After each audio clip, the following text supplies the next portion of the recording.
Hi friends, செம்ம tasted சிம்பிளாட்டு ஒரு soya fry பண்ணிடலாமா? அதுக்கு ஒரு சட்டியில் எண்ணெய் விட்டு பெருஞ்சீரகம் தாளிச்சுடுங்க. நீல வாக்கில் வெட்டி வச்சிருக்கக்கூடிய பெரிய உள்ளி, கொஞ்சமாக பொடியை நறுக்குன பூண்டு, கொஞ்சமாக உப்பு இதையும் போட்டு நல்லா வதக்கிட்டு கொஞ்சம் இஞ்சி பூண்டு பேஸ்ட்டையும் போட்டு நல்லா மிக்ஸ் பண்ணி விட்டுடுங்க.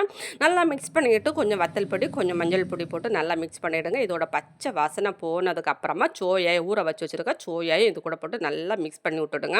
நல்லா மிக்ஸ் ஆனதுக்கு பிறகு வீட்டிலே வறுத்து பிடிச்சி வச்சுருக்கக்கூடிய பெருஞ்சீரகம் கருவேப்பட்டை இந்த மசாலையும் தூக்கி நல்லா போட்டு மிக்ஸ் பண்ணி விட்டுடுங்க. சுருண்டு நல்லா வந்ததுக்கப்புறமா எடுத்துருங்க. இது கொஞ்சம் தட்டு நிறைய சோரம் வச்சு தட்டு நிறைய சோறு முங்க ரசமை தூக்கி ஊற்றி இந்த சோயா ஃப்ரையை தூக்கி வச்சு குழச்சி நீங்கள் சாப்பிட்டு பாருங்கள். திரும்ப திரும்ப திரும்ப நீங்கள் செய்வீங்க இந்த சோயா ஃப்ரை. சாப்பிட்றதுக்கு செம்மையாக இருக்கும் பார்த்துடுங்க.